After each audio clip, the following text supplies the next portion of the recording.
सास ससुर के साथ जीवन व्यतीत कर रहे हैं जंगल में, और उनके आयु सुनिश्चित था कि किस दिन कितना समय उनके आयु की अवधि समाप्त होने वाली, जीवन की अवधि समाप्त होने वाली है, उम्र समाप्त होने वाली है। ये सावित्री को बता दिया था किसी ने कि देखो तुम्हारा पति इतने दिन में विदा हो जाएंगे। जिस दिन उनका ये समय पूरा होने वाला था, उस दिन सावित्री कहती है कि स्वामी मैं भी जाऊंगी आपके साथ, मैं भी जाऊंगी। कहा देखो सास ससुर से आज्ञा मांग लो जाकर के। गई अपने सास से ससुर से आज्ञा मांगती है और आज्ञा मिल भी जाती है कि जाओ बेटी। सतवान के साथ सावित्री चली जाती है लकड़ी काटने के लिए। सतवान जंगल में जाकर के एक वृक्ष पर चढ़ता है, सूखी लकड़ी पर दबिया चलाता है। इतने में क्या होता है, माथा में जोर से दर्द होता है और वही वृक्ष पर से कहता है सतवान कि माथा में जोरों से दर्द हो रही है, दर्द से मैं परेशान हो गया हूँ, अब क्या करूँ। कहा कि छोड़ दीजिए, लकड़ी नहीं काटना है आपको, लकड़ी बिल्कुल नहीं काटना, आप सीधा धीरे धीरे उतर जाइए। कौन कहती है? सावित्री। वो समझ गई कि समय पूरा हो गया। कहा धीरे धीरे उतर जाइए। जैसे उतरते हैं, नीचे आते ही धराशायी हो जाता है, प्राणांत हो जाता है। यमराज आता है ले जाने के लिए। यमराज आया ले जाने के लिए। सावित्री भी बैठी हुई अपने गोद में लेकर, अपने स्वामी के शरीर को लेकर बैठी हुई है। यमराज जैसे आया, कहा तुम अब छोड़ दो इसको, अब मैं ले जाने आया हूं। कहा कि मुझे वरदान दे दीजिए। कहा मांग लो वरदान, जो मांगना चाहते हो। सावित्री कहती है जो मेरा धन सास ससुर का खो गया है वो लौट जाए। कहा तथास्तु। कहा मेरे सास ससुर अंधे हैं, उनको आंख हो जाए। कहा तथास्तु। कहा इतने कहते कहते कह देती है मेरे 100 पुत्र हैं, 100 पुत्र हो जाएं। कहा तथास्तु। अब बेचारे वरदान देते देते ही हो भूल गए कि कहाँ क्या देना है। यमराज कहते हैं तथास्तु। कहा अब छोड़ दो, अब ले जा रहे हैं, अब जा रहे हैं यमराज लेकर के। पीछे पीछे सावित्री भी जा रही। मुड़ करके देखता है यमराज की सावित्री आ रही है। कहा तुम अब क्यों आ रही है? कहा जाओ, सब वरदान तो तुमको प्राप्त ही है। कहा महाराज आपने तो ठीक वरदान दिया है कि खोया हुआ धन मिल जाए, मेरे सास ससुर के नेत्र हो जाएं, और आपने ये भी तो वरदान दिया है कि 100 पुत्र हो जाएं। तो आप अपने मेरे पति को ले जा रहे हैं तो 100 पुत्र कहां से होने वाला है? उस समय यमराज के दिमाग हिल जाता है कि मैंने क्या कर दिया। सती के सतीत्व के आगे यमराज की भावना गल जाती है, उनकी सारी शक्ति नष्ट हो जाती है, दिमाग हिल जाता है कि मैंने क्या कर दिया। अंततो गत्वा ये कथा कहती है कि यमराज को सतवान लौटाना पड़ा और सावित्री सतवान को लेकर के आई और 100 पुत्रों को जन्म भी दी। श्री सद्गुरु। धन भी लौटा, आंखें भी आई। सतीत्व में ये क्षमता है, इसलिए झूठ ना बोलना, सत्य बोलना। इसलिए अपने पाति धर्म में इतने सुदृढ़ रहना, इतने कड़े ढंग से पालन करना कि तुम्हारे जीवन से वो आभा निकले जिस आभा में आपके आसपास में रहने वाले भी कल्याण को प्राप्त करें, उसी भाव में आए। सद्गुरु से मैं यही कामना करता हूं कि बेटी जहां कहीं भी गई हैं आनंद से रहे, सेवा भाव लेकर के रहें, माता पिता कि सेव्य भाव तो है ही, सास ससुर की भी सेवा करें, देवरान जेठान के भी सेवा करें, स्वामी के भी सेवा करें, सबकी सेविका बन करके। साथ ही साथ अंदर में यह भी बोध रखना है कि हमें यदि सुखमय जीवन जीना है, आनंदमय जीवन जीना है, तो व्यवहार सरल बना करके रखना है, भाव सरल बना करके रखना है, सहने की क्षमता अपनाना है। जो सहता है वही लहता है। जिसके जीवन में सहन शक्ति है उसी का जीवन सुखी होता है। सहनशील व्यक्ति बड़ा आनंदित होता है। जो सहना नहीं जानता वो जीना नहीं जानता।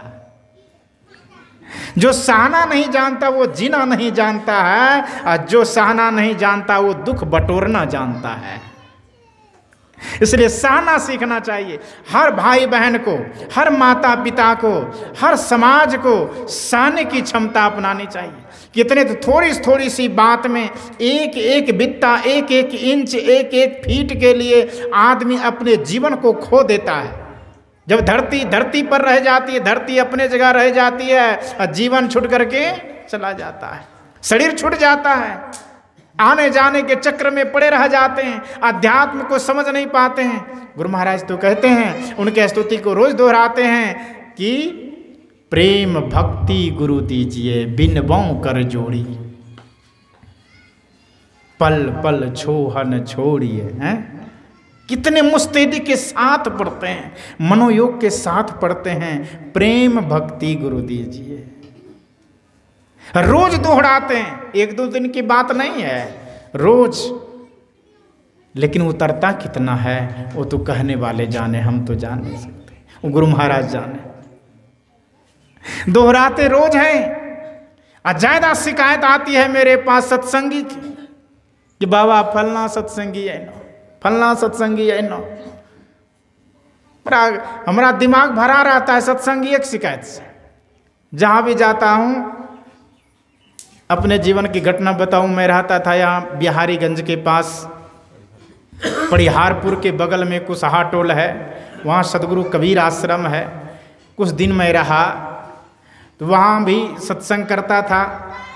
जब से मैं संन्यास मार्ग को अपनाया हूँ, मेरे जीवन से पंथाई भाव हट गया है। जो कोई बुला लें चले जाता हूँ, चाहे शिव चर्चा में बुला लें, वो तो बुलाएगा ही नहीं, अदा कदा कभी बुलाता है।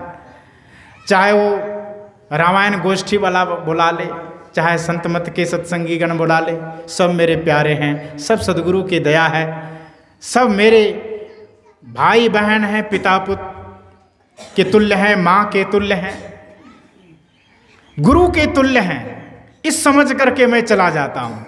वहाँ भी जाता था, एक सत्संगी आकर के कहता है कि बाबा बड़ा दुख। मैंने कहा क्या हुआ? कहा कि बड़ा दुख। मैंने कहा बोलिए ना क्या हुआ? कहा कि देखिए ने हमरा छप्पर छेटी ना के मकान का भी हो जाए, गुरु जी आज याचना कीजिए, भक्ति कीजिए, हो जाए। कहा कि से बात नहीं है। मैंने कहा हुआ क्या? कहा कि बगल में एगो सत्संगी है, वह हमरा टीना पर ईटा फेंकते रहे छे। गजब बात हो गई।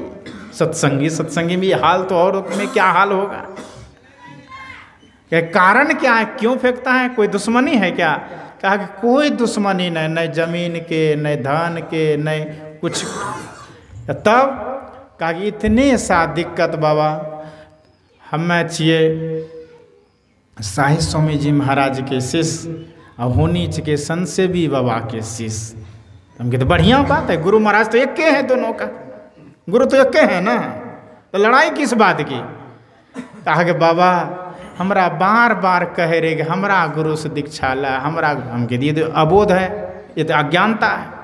किसी भी से जाकर के दीक्षा लीजिएगा तो वही गुरु महाराज का मंत्र देंगे, उन्हीं का रूप का ध्यान करने बताएंगे, तो वही युक्ति बताएंगे जो सबके लिए है। चाहे जिससे ले लीजिए, वो तो एक माध्यम है। कहा बाबा वह चाहे हमरा मिले ला, हमें केना गुरु को छोड़ी दिए। देखिए इससे कल्याण होने वाला है। साधना से कल्याण होगा, जाप से कल्याण होगा, ध्यान से कल्याण होगा। अरे जिनसे भी आप मन बन जाए उनसे ले लीजिए दीक्षा, कोई बात नहीं है। लेकिन कल्याण होने वाला यदि है तो अंदर से होने वाला है, साधना से होने वाला है, मन को साधने से होने वाला है, इंद्रियों को संयम में रखने से होने वाला है, और शरीर को त्याग करने से होने वाला है।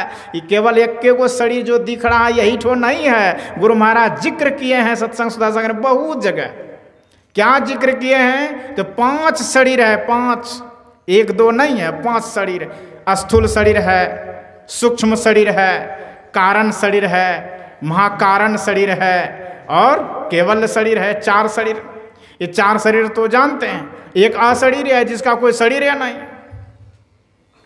केवल स्वरूप में आत्मा आ जाता है, चेतन आ जाता है। लेकिन जिसमें कोई शरीर नहीं है वो परमात्मा आ जाता है। वहाँ सब भेदभाव टूट जाता है, वहाँ कोई भाव ही नहीं रहता है आत्मा और परमात्मा का, भक्त और भगवान का टूट जाता है भाव। तो गुरु महाराज बहुत जगह जिक्र किए हैं ये इस सभी शरीरों को त्यागना है। और आरती में रोज हम लोग पढ़ते हैं क्या क्या छोड़ना है, नहीं आरती में रोज पढ़ते हैं सब छोड़ना है, छोड़ना है, छोड़ना है। एक गा तो लेते हैं लेकिन जैसे घर जाते हैं तो सब पकड़ना है, पकड़ना है, पकड़ना है। जैसे घर गए सब पकड़ना है, गाते हैं सब छोड़ना है, सब छीजिए। और रोज स्तुति में गाते हैं क्या? अंधकार प्रकाश शब्द पटत्रय, जीव पर हैं छा रहे हैं, जीव पर छा रहे हैं, और दृष्टि साधन है, नादानुसंधान, बहुत सारी बातें हैं। सब अमोघ बात है, 1-2 कौड़ी की बात नहीं है, 1-2 करोड़ की बात नहीं है, उसका मोले नहीं है जितना तोल है उसका। इतनी बड़ी बात को रोज दोहराते हैं लेकिन चिंतन हमारा नहीं जाता है, विचार हमारा वहाँ नहीं जाता है। और शुरू करते हैं परिभाषा, क्या परिभाषा शुरू करते हैं, और वहाँ से अंत में क्या कहते हैं? सब पंथ पंथाई भावों को हटाकर विचार आ जाए, नहीं सभी संतों का एक ही मत है। लेकिन हटेगा तब ना, पंथ पंथाई भाव हटेगा तब ना, हटवे नहीं करता है, भारी मुश्किल ही है। हटेगा तब ना भाव एक हो जाएगा, मूल विचार पर चिंतन करेंगे। मूल जो वाणी है संतों की, संत मत का अर्थ होता है कि समुद्र मत, सभी संतों के जो विचार हैं, चाहे सदगुरु कबीर साहब हो जाएं, चाहे जगजीवन साहब हो जाएं, चाहे पलटू साहब हो जाएं, चाहे दुनिया के जितने संत महापुरुष हैं, स्वामी रामानंद जी महाराज हो जाएं, गुरु नानक देव जी महाराज हो जाएं, चाहे दुनिया के जो भी हैं, शंकराचार्य जी महाराज हो जाएं, सभी के साधन के अंत में जो अनुभूति हुई है, उन अनुभूति को जो ग्रंथों में प्रकट किया गया है, उन सब के मिलान को हम नाम क्या दे दिए हैं? संत मत। सबके मिलान को, सब कोई मिल करके एक ही मत पैदा हुआ है, उसका नाम है संत मत। संत मत, संतों के विचार को हम मत कहते हैं। संतों के विचार के जब एक के मत कह रहे हैं तो 2 मत कहाँ से आ गया? ये हमारा किताब, वो तुम्हारा किताब, ये हमारी स्तुति, वो तुम्हारी स्तुति, ये हमारे गुरु, वो तुम्हारे गुरु, ये हमारा ग्रंथ, वो तुम्हारा ग्रंथ। गुरु महाराज साफ साफ कह दिए हैं, ये सब मोटी माया है, सब मोटी माया। सब मोटी माया में जब तक रहेंगे तो कल्याण का रास्ता नहीं खुलेगा। कल्याण के रास्ता को खोलने के लिए पंथ पंथाई भावों को मिटाना पड़ेगा। क्योंकि संत की परिभाषा में सुन लेते हैं, पढ़ लेते हैं, रट भी लिए हैं कि संत को किसे कहा जाता है? संत शांति को जो प्राप्त कर लेते हैं संत कहलाते हैं। संतों के मतवा धर्म को संत मत कहते हैं, ये ना है परिभाषा।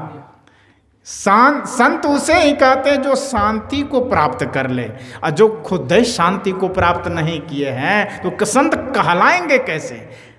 केवल कपड़ा से संत नहीं होता, ग्रंथ से संत नहीं होता। संत होता है भाव से। शांति से। मन में शांति नहीं है, मन दो दो बांस उछल रहा है। सदगुरु कबीर साहब कहते हैं कि तन की सकल संगियां घट गया हूं, मन ही दिलासा दूना हो। शरीर की सारी शक्ति नष्ट हो गई है, मन दो दो बांस उछाल मार रहा है। ये करना है, ये करना है। एक बाबा थे हमारे आश्रम के बगल में, अब उनकी उम्र लगभग 80-85 की रही होगी, हैं ही अभी जिंदा। उसने कहा कि बाबा क्या करें, यहाँ भी 8 कोठली का मकान बनाए हैं, नगोछिया में भी 16 कोठली का मकान बनाए हैं। मैंने कहा और? कहा कि और सोच रहे हैं कि भागलपुर में बना लें। मैंने कहा ज़मीन? कहा कि ज़मीन भी 4-5 जगह है, यहाँ 10 बीघा है, वहाँ 25 बीघा है। सोचते हैं कि और थोड़ा पैसा हो जाए ना तो और थोड़ा ज़मीन खरीद लें। मैंने कहा आप कितना दिन रहिएगा? कहा हम जितना दिन रहें, लेकिन मेरा परपोता तक कम से कम संपत्ति हम अर्जित कर दें, यही मेरी आकांक्षा है। मैंने कहा आप खाते हैं ना बढ़िया से? कहा क्या कहें बाबा, जब बैठते हैं ना तो चिंता चली जाती है खेत पर कि वहाँ भैंसा घुसा होगा मेरे मकई में, खा नहीं पाते हैं। अब 85 वर्ष के उम्र में चिंता है खेत पर। मैंने कहा बेटा के गो है? कहा बेटा एक के गो। हमके कहा तो माथा पिटते हैं, वही बेटा तो नहीं खा पाएगा। यदि एक को दिन बाहर नहीं निकले तो फिर संपत्ति खत्म नहीं होगी, तो आप इतना चिंतित काहे?